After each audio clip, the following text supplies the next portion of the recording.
Buenas noches, vamos a empezar el tema de la unidad de aparato respiratorio y vamos a iniciar con el tema de oxigenoterapia.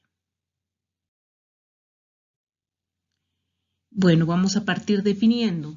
La oxigenoterapia es la administración de oxígeno con fines terapéuticos.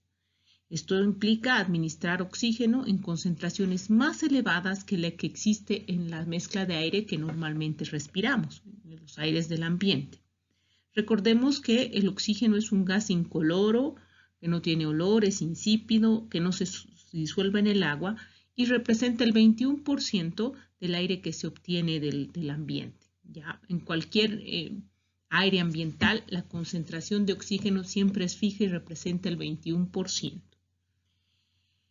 Cuando se aplica con técnicas de oxigenoterapia, el oxígeno es considerado un fármaco porque va a tener sus indicaciones precisas, va a ser utilizado en dosis y tiempos adecuados, va a tener criterios clínicos de laboratorio para su uso y además va a poseer algunos efectos adversos. Por lo tanto, su uso debe ser como cualquier otro fármaco.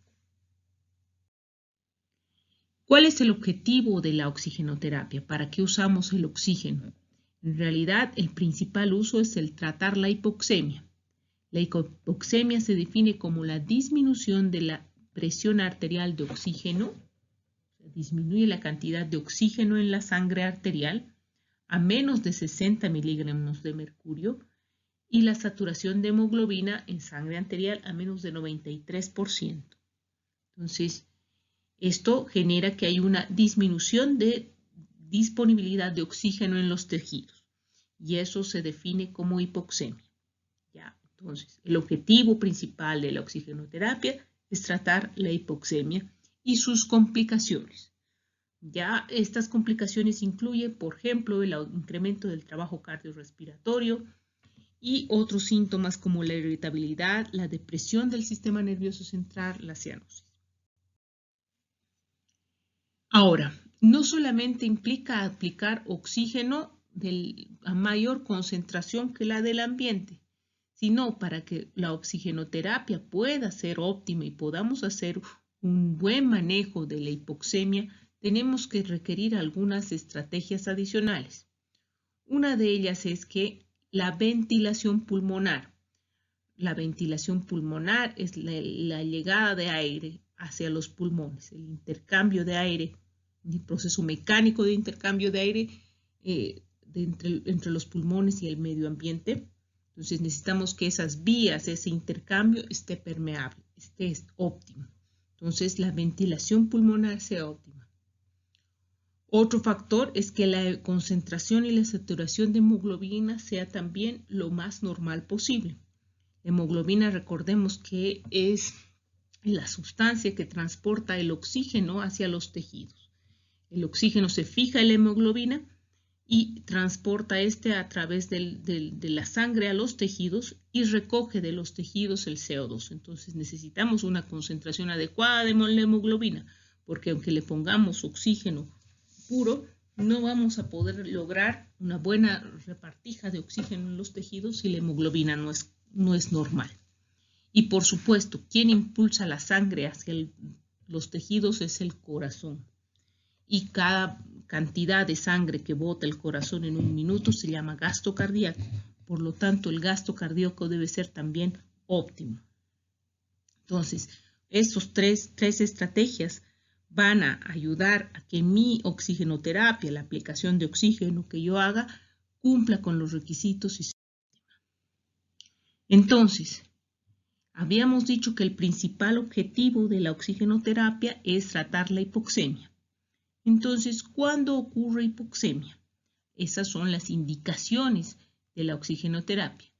Va a ocurrir hipoxemia arterial en caso, por ejemplo, de enfermedad pulmonar obstructiva crónica, la CEPOC, que incluyen otras enfermedades obstructivas como el asma, la atelectasia, la neumonía, el mal de altura, la neumonitis, cualquier situación que deteriore de alguna manera el intercambio gaseoso.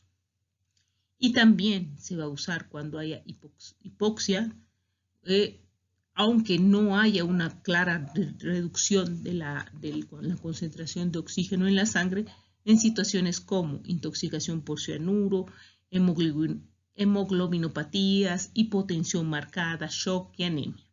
¿Ya? La principal indicación está dada en estas situaciones, en hipoxemia arterial. Ahora, la hipoxemia, como hemos dicho, es el principal objetivo para tratar con la oxigenoterapia, pero también va a producir síntomas asociados, y eso es lo que la oxigenoterapia quiere prevenir. ¿Qué síntomas asociados va a tener?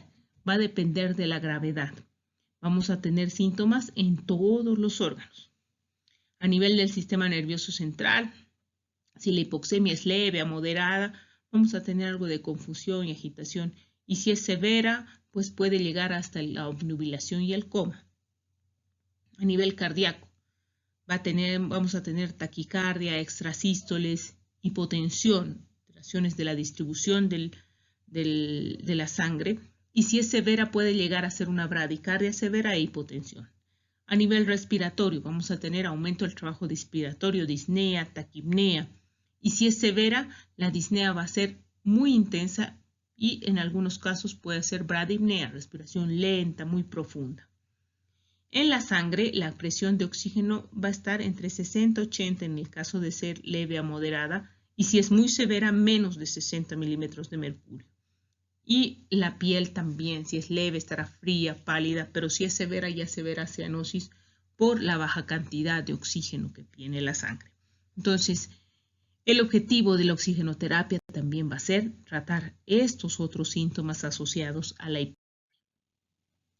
Ya habíamos dicho que la oxigenoterapia implica la administración de oxígeno a una concentración superior a los gases que respiramos. Y esto es algo que hay que recordar. La concentración de oxígeno en el aire que respiramos, sea a nivel del mar, sea en La Paz, sea en el Tíbet, va a ser siempre la misma. El oxígeno es el 21% del aire inspirado. El nitrógeno representa el 79% y otros gases van a hacer el resto. ¿Ya? En el aire inspirado siempre va a ser la misma concentración. A ver, si yo administro una adecuada oxigenoterapia, lo que yo voy a conseguir es que se aumente la presión de oxígeno a nivel alveolo. Entonces yo pueda aumentar la presión de oxígeno alveolo y eso favorezca el intercambio gaseoso. Esto va a ayudar también a que haya menos trabajo pulmonar, menos trabajo ventilatorio y además va a hacer que el corazón disminuya su trabajo cardíaco para mejorar la distribución de oxígeno. Entonces, todos estos beneficios hacen que también se mejore la función cardioventilatoria. Ahora, como habíamos dicho, el oxígeno se comporta como un fármaco, es decir, tiene sus indicaciones precisas, sus dosis, tiene sus medios de administrar y también tiene su toxicidad, tiene sus efectos adversos. El oxígeno en dosis muy altas o por tiempos no adecuados puede producir toxicidad. Dentro de las toxicidades está, por ejemplo, puede producir atelestasias por sobreabsorción de oxígeno. Ya la ateleptasia es un colapso del pulmón. Puede producir lesiones a nivel de las vías respiratorias si nosotros administramos oxígeno en alta presión y alta concentración y no adecuadamente humidificado. Puede producir molestias gastrointestinales, por ejemplo, aerofagia, en pacientes que usan mascarilla. Cuando se administra oxígeno a altas dosis y por tiempo prolongado con unas FiO2 mayor a 60, podemos tener otras alteraciones mucho más serias, como por ejemplo convulsiones, alteraciones en la hemoglobina y un cuadro que se llama la fibroplasia retrolenticular o la retinopatía del prematuro. Estas situaciones se dan por el exceso de radicales libres de oxígeno que pueden producir irritación celular, pueden producir lesión celular. ¿Ya? Entonces es importante que tengamos en cuenta estos factores, porque si nosotros usamos FiO2 muy altas por tiempo prolongado, podemos tener estas manifestaciones. Ahora, ¿cómo administramos el oxígeno para lograr esas concentraciones mayores del aire ambiente? Necesitamos sistemas, ¿ya? Dispositivos. No sirve que solamente la persona respire más rápido. Entonces, los dispositivos de administración de oxígeno van a hacer que el oxígeno se concentre, el del ambiente en algunos casos, y pueda de esa manera ingresar a las vías respiratorias del paciente. Ahora hay algunos conceptos que nosotros tenemos que saber para estudiar estos sistemas. Uno primero es el concepto que se llama FiO2. La FiO2 es la fracción inspirada de oxígeno, que representa la concentración o el porcentaje de oxígeno en la mezcla del aire inspirado. Por ejemplo, si es un volumen de 500 ml del aire ambiente que respira un paciente y de estos 500 ml, 250 ml son oxígeno, la FiO2 de ese aire inspirado representa el 50%. ¿Ya? La FiO2 entonces es la concentración o el porcentaje de oxígeno del aire inspirado. ¿Ya entienden ese concepto? De acuerdo a la FiO2 se clasifican los sistemas de administración de oxígeno. La FiO2 es la fracción inspirada de oxígeno, que es el porcentaje, la concentración de oxígeno que es la que es respirada por el paciente. De acuerdo a la FiO2, los sistemas de administración de oxígeno se clasifican en dos tipos: los sistemas de bajo flujo y los sistemas de alto flujo. En otros textos van a encontrar los sistemas abiertos, cerrados, o van a encontrar los sistemas fijos y los sistemas variables, pero básicamente se refieren a lo mismo.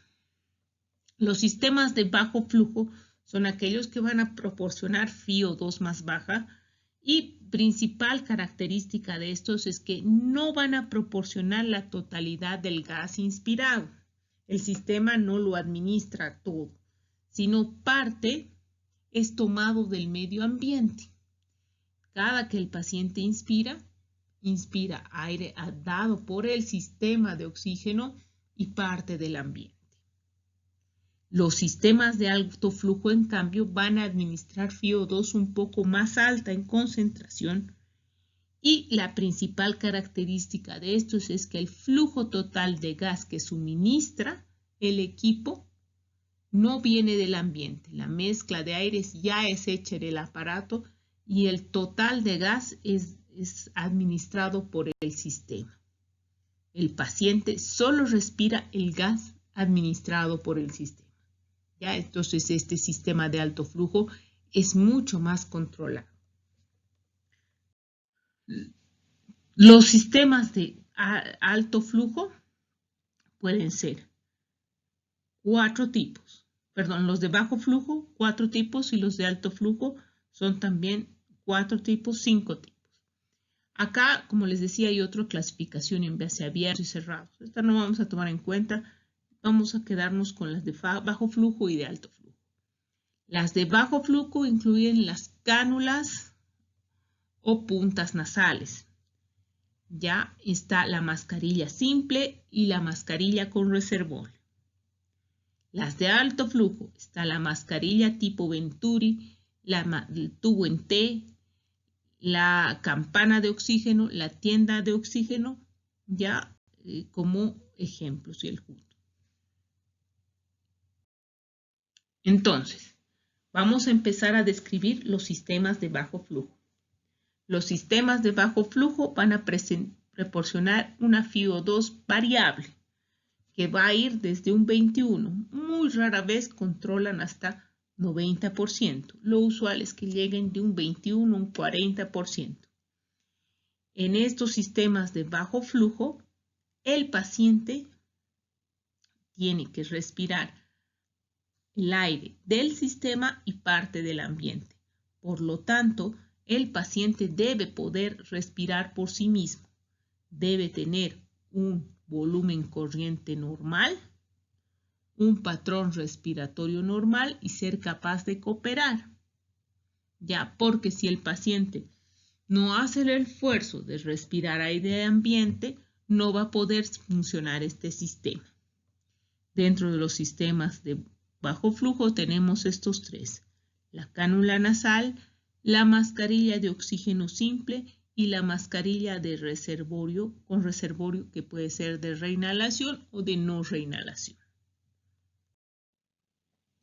Entonces, como les decía, en este caso, en los sistemas de bajo flujo, el paciente, la persona, respira aire del ambiente y del sistema.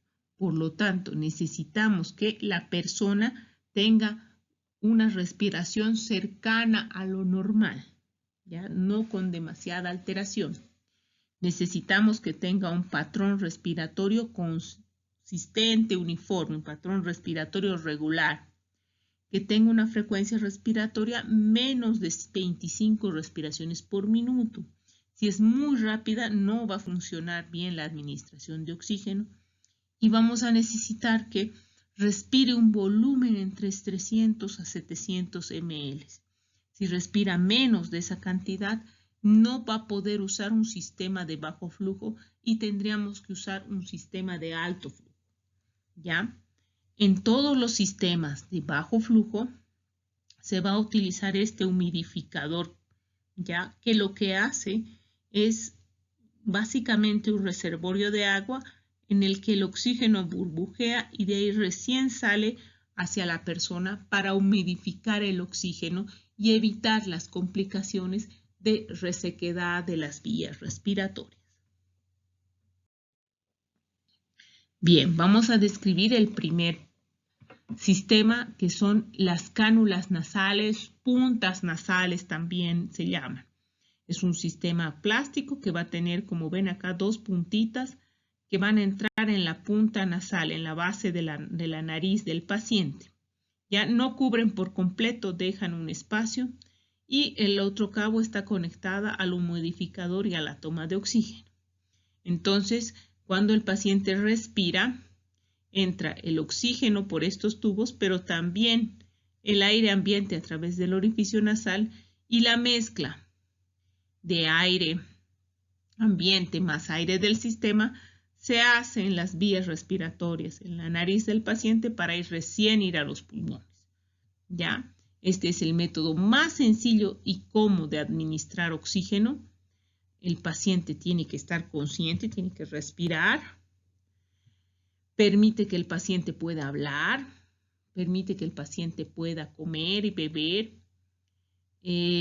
Este es un método muy útil para usar pacientes con oxigenoterapia en domicilio que no requieren grandes concentraciones de oxígeno. Es bastante bien tolerada. Algunas desventajas. Ya estos plastiquitos, el plástico de las cánulas puede producir presión en la base de la nariz y a veces genera úlceras, molestias.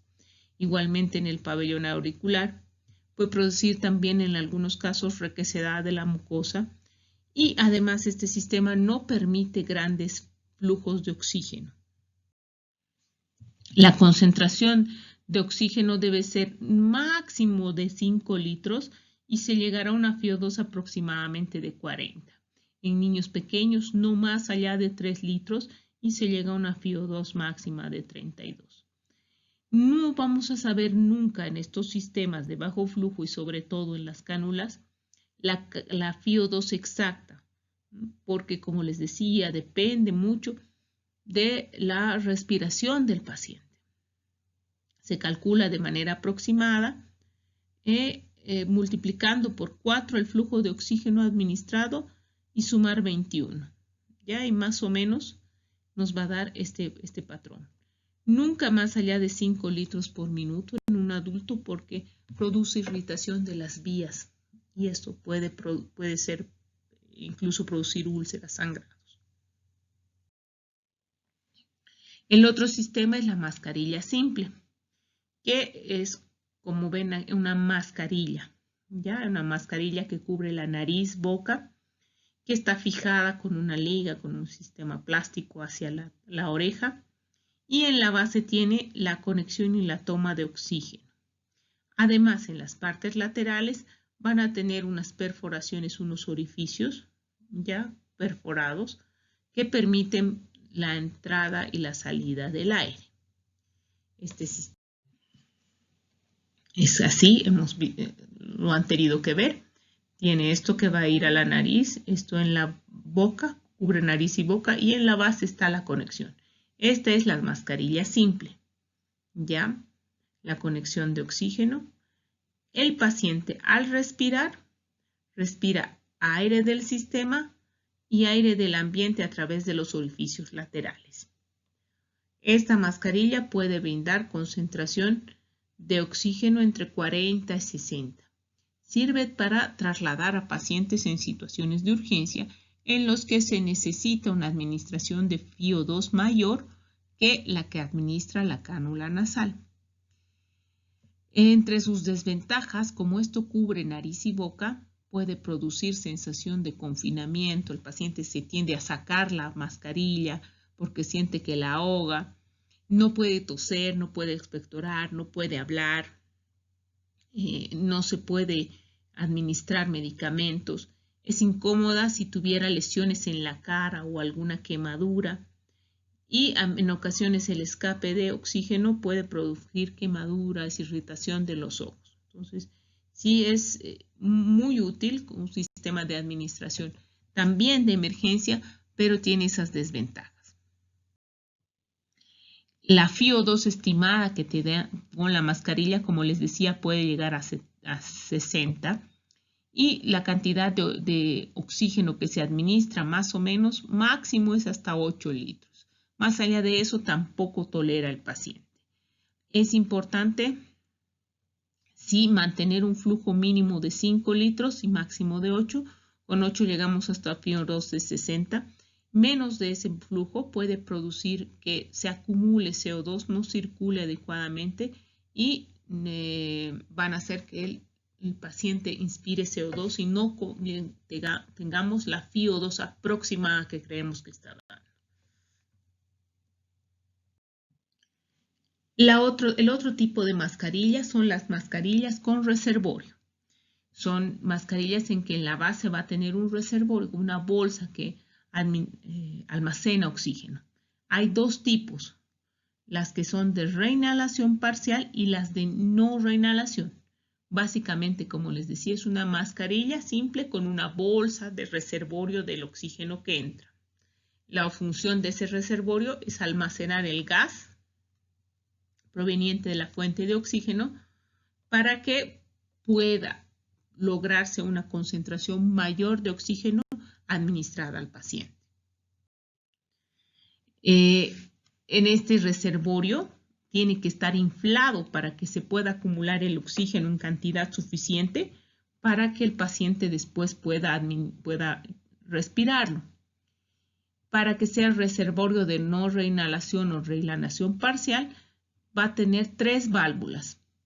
Va a haber una que impide la recirculación del aire expirado, o sea, una entre el reservorio y la mascarilla, que va a permitir que solo pase el oxígeno hasta el reservorio, pero el aire expirado por el paciente ya no pasa. Y otras 2 laterales que permiten la salida del gas, ya la salida del gas expirado, pero no permiten el ingreso de aire del ambiente, ¿ya? Entonces, con estos sistemas podemos lograr unas FiO2 cercanas al 90%. Altas concentraciones de oxígeno, aunque sea un sistema de bajo flujo y de variable. Entonces, aquí está la mascarilla. Es igual una mascarilla simple, cubre nariz y boca, un sistema plástico. En la base, sí, aquí está el reservorio y el oxígeno entra al reservorio para recién pasar al paciente. Igual tiene en las partes laterales las válvulas. En este caso son válvulas, ¿no? Entonces, la de reinhalación parcial, aquí está la mascarilla que está conectada a esta bolsa que recibe reservorio que tiene que estar inflada. La de reinhalación parcial permite una FiO2 alta igual hasta 60 y sirve para traslado pacientes, por ejemplo, con hipoxemia moderada severa. ¿Ya? A veces, si no están bien acomodadas, si las válvulas no están bien, podemos tener un paciente que reinhale CO2, entonces esa es una de las ventajas y las desventajas propias de la mascarilla. Como ven, me irrita los ojos, la presión, la compresión, etc. ¿Ya? La de reinhalación son las que tienen solo la válvula en la base y existen las de no reinhalación, en la que solamente van a tener una válvula unidireccional en el reservorio que va a permitir que el aire entre pero no salga, y unas válvulas laterales que van a permitir que el aire con el CO2 en el fondo, el aire exhalado, salga pero no entre del ambiente. Y esto asegura un ciclo, una concentración mayor de oxígeno. ¿Ya? Las mascarillas de no reinhalación pueden llegar a una FiO2 de 80, 90, pero obviamente requieren una supervisión mayor porque si no está ocluyendo bien la cara, pueden no lograr esta FiO2. Es difícil para que el paciente expectore, no se puede aspirar las secreciones y las otras desventajas de la mascarilla. Entonces aquí las vamos a ver las dos. La de no reinhalación y la reinhalación parcial. La de no reinhalación va a tener dos válvulas, ¿ya? Una válvula entre la mascarilla y el reservorio, que va a permitir que el aire, en este caso aquí el oxígeno concentrado en la bolsa, en el reservorio, entre, pero no vuelva a entrar el aire exhalado por el paciente. Entonces solamente entra el aire y va a tener además dos válvulas laterales que van a permitir que el aire salga, el aire expirado por el paciente salga, pero ya no entre oxígeno del ambiente. ¿Ya? Y entonces crea un circuito relativamente cerrado, ya que hace que haya una mayor concentración de oxígeno. En las de reinhalación parcial vamos a tener una válvula entre la mascarilla y el reservorio que permite que el oxígeno entre, pero no salga. No, en la exhalación del paciente no ingrese nuevamente. Y no tiene las válvulas laterales. Esto permite que el CO2 salga y cuando inspira el paciente también entre aire del ambiente. Entonces esa es la principal diferenciación. Esta puede dar una FiO2 alrededor de 60, más o menos, porque va a haber algo de mezcla del aire ambiente. Los sistemas de alto flujo son sistemas en el cual el flujo total del aire inspirado por el paciente es dado por el sistema de administración. Es decir, el paciente solo respira el gas dado por el sistema de oxígeno. La mayor parte, casi todos, van a utilizar un sistema que se llama Venturi, un mecanismo de administración que se llama Venturi.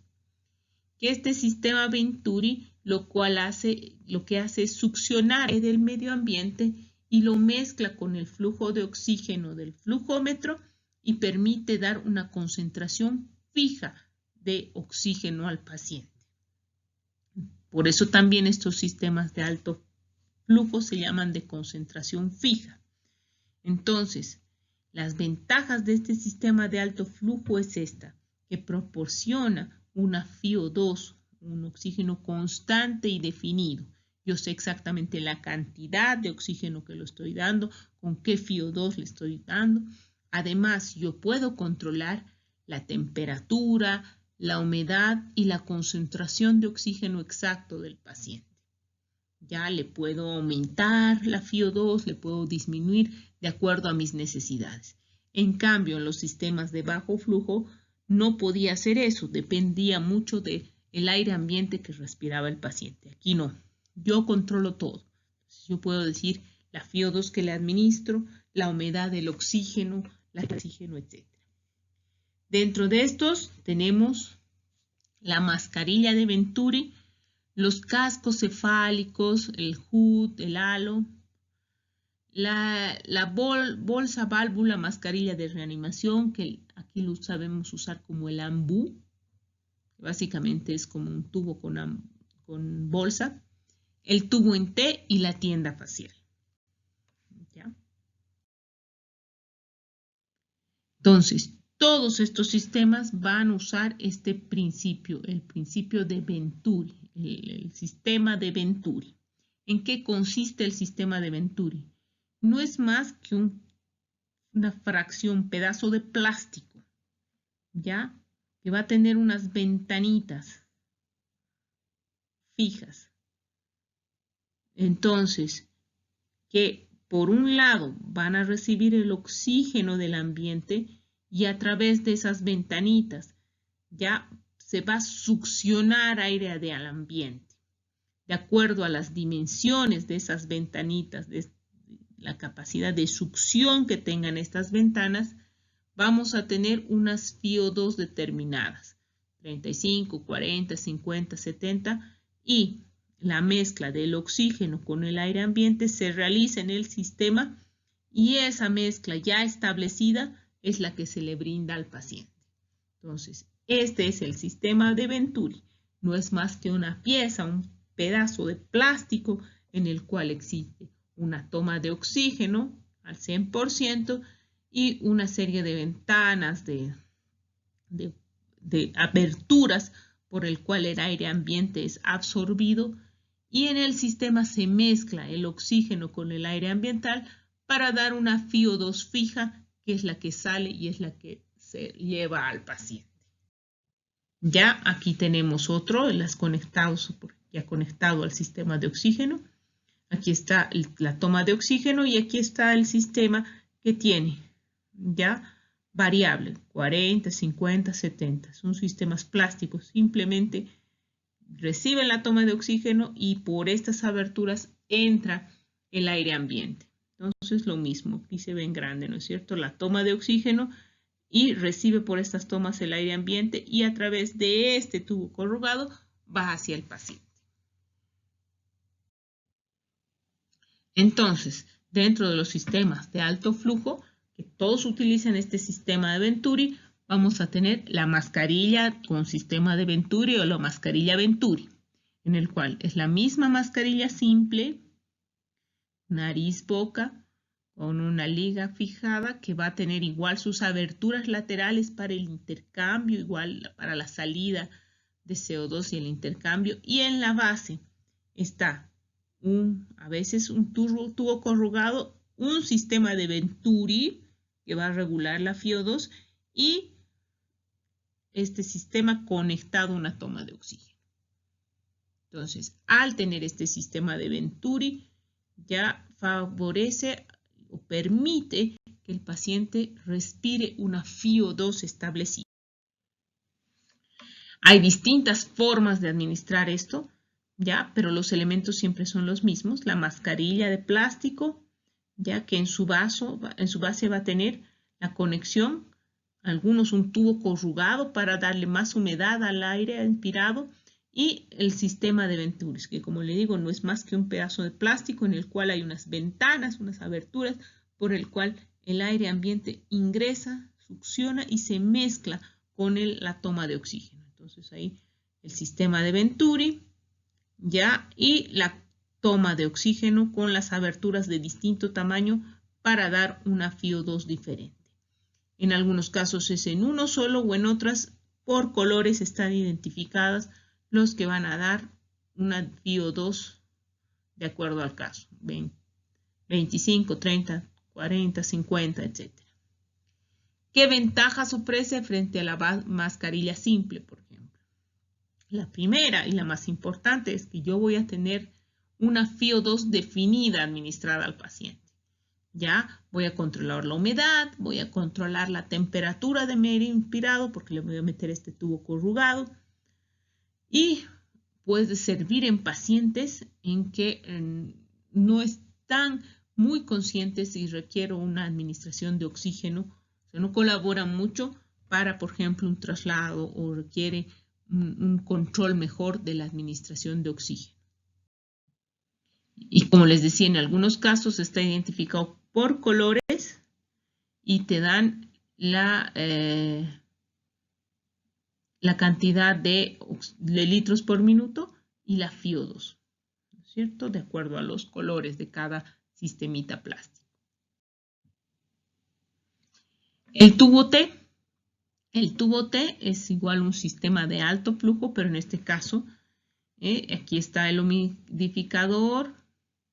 Igualmente hay un sistema de Venturi conectado al humidificador y es un tubo corrugado que está conectado a una pieza plástica en forma de T, que tiene un tubo hacia este lado, otro tubo hacia este lado y que tiene dos tubos corrugados en la punta. El brazo de la T está conectado a un tubo endotraqueal.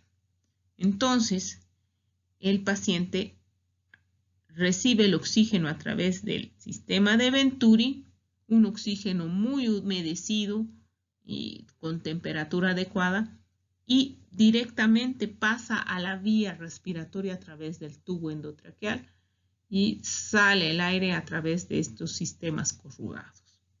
Ya, este tubo en T se utiliza para pacientes solo con tubo endotraqueal y permite una transición entre el paciente ventilado con ventilador mecánico y la salida del ventilador mecánico a través de este sistema de Venturi, que puede dar FiO2, como les decía, variables pero fijas, 60, 70, 80.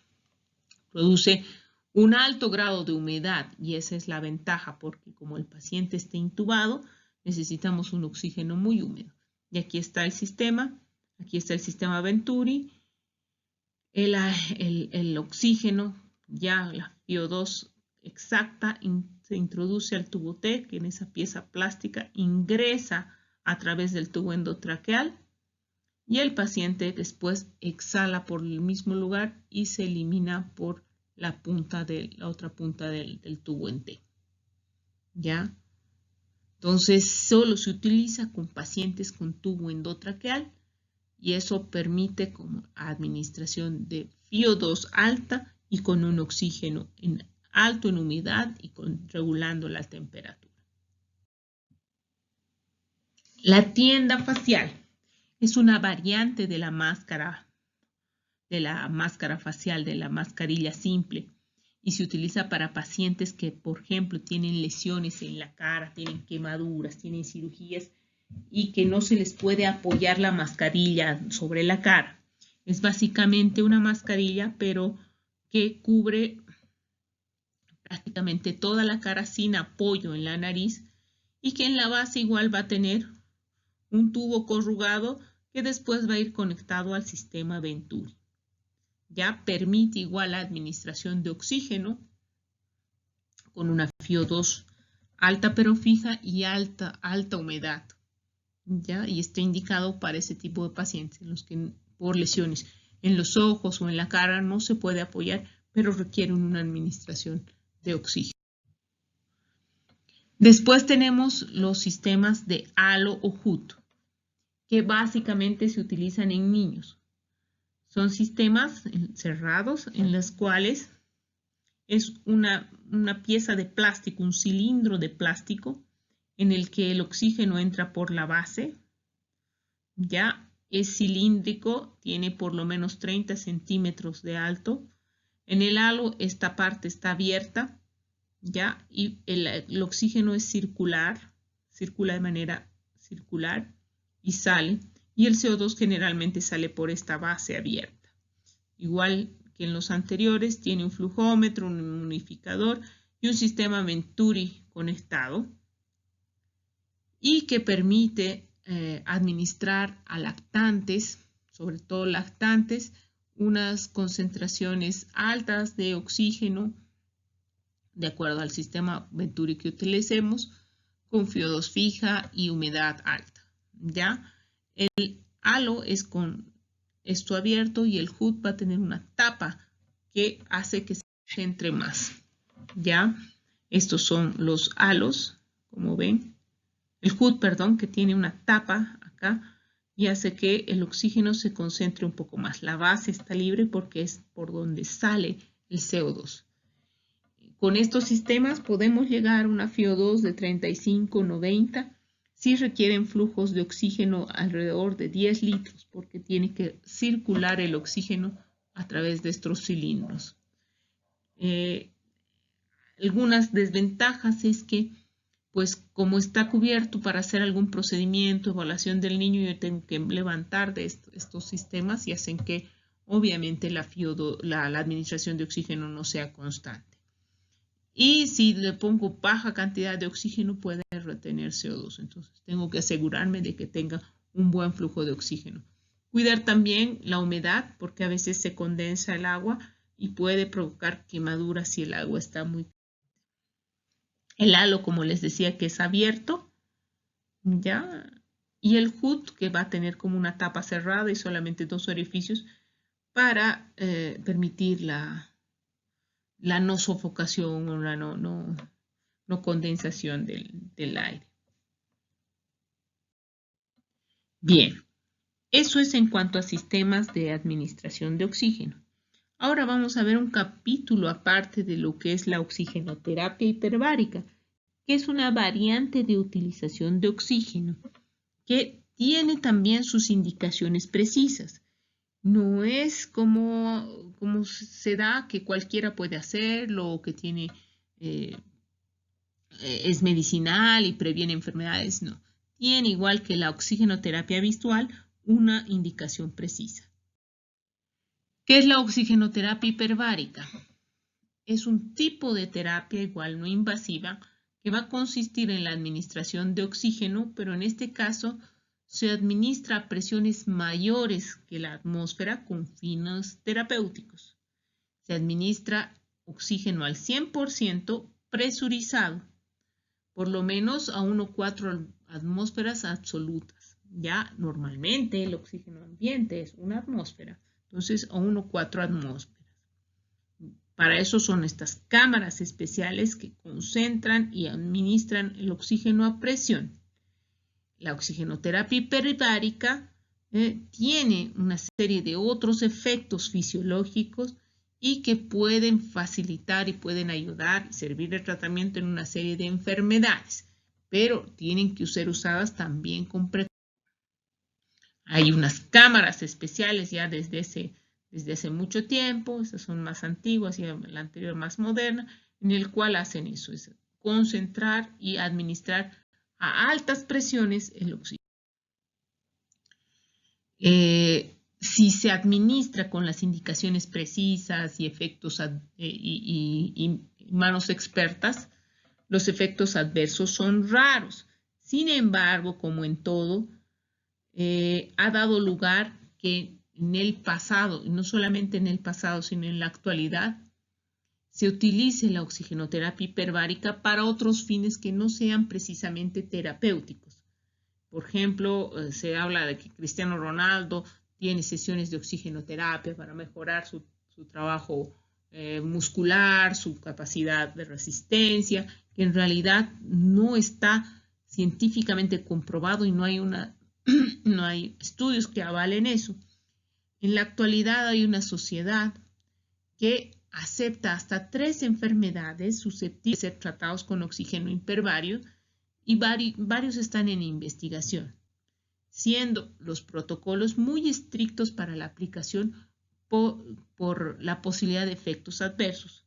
Si se aplican en estos cuadros y con las indicaciones y los protocolos que se dan por esta sociedad que ha estudiado estos casos, los efectos adversos son muy escasos. Pero no deberíamos utilizarlo como indicaciones de mejorar el rendimiento deportivo, porque incluso se puede caer en la categoría de doping. Entonces, ya en la actualidad tenemos una serie de tipos de oxigenoterapia hiperbárica, hay muchos más modernos, uniplaza, o sea, solo para una persona, o incluso para multiplazas, para varias personas. Aquí en el país contamos con algunos sistemas de oxigenoterapia hiperbárica, pero como les digo, tiene sus indicaciones precisas, no es que yo voy a ir yo a hiperoxigenarme y voy a ser más inteligente, no, tiene sus indicaciones precisas. ¿Qué efectos va a tener la oxigenoterapia hiperbárica? La elevación de la presión ambiental va a hacer que el volumen de todas las cavidades orgánicas aéreas que no están en contacto con las vías respiratorias, como la vejiga, el tracto digestivo, la audición, los senos paranasales, van a disminuir en volumen. Este efecto es reversible y se traduce después a la presión atmosférica. Es como que se hace un vacío, ¿no es cierto? Todos los objetos huecos que contengan aire en su interior experimentarán la misma variación. Entonces necesita una preparación también para que el paciente ingrese a estas cámaras. Y los efectos solumétricos. Al respirar oxígeno puro en un medio hiperbárico, o sea, a altas presiones, se produce un aumento progresivo de la presión arterial de oxígeno que puede incluso superar los 2000 milímetros de mercurio a un valor de 3 atmósferas absolutas. Y esto hace que el oxígeno disuelto y transportado en el plasma aumente unas 22 veces. Un oxígeno disuelto, ya no fijado en la hemoglobina, disuelto en el plasma, puede provocar otra serie de complicaciones. Por lo tanto, esto también tenemos que cuidarlo. Entonces, esos son los dos efectos. Entonces, ¿para qué se usa? La hiperoxia, es decir, el aumento del oxígeno a presiones más altas, proporciona un posible efecto terapéutico en los que existe un fenómeno de hipoxia tisular general o local. Va a proporcionar un aporte adicional de oxígeno transportado, ojo, eso es importante, no necesariamente fijado en la hemoglobina porque se transporta libre en el plasma, lo cual hace que la transferencia y el aprovechamiento sea diferente. Es un oxígeno que va a acceder por capilaridad a territorios isquémicos terminales y solamente se transporta por difusión porque está disuelto en el plasma, no fijado a la hemoglobina. Entonces, los efectos indirectos pueden servir para, por ejemplo, disminuir el volumen de las burbujas en caso de embolismo gaseoso. Al aumentar la presión ambiental, disminuye en proporción inversa el volumen de todas las cavidades aéreas no comunicadas con las vías respiratorias y eso hace que sea como un sistema de absorción de vacío.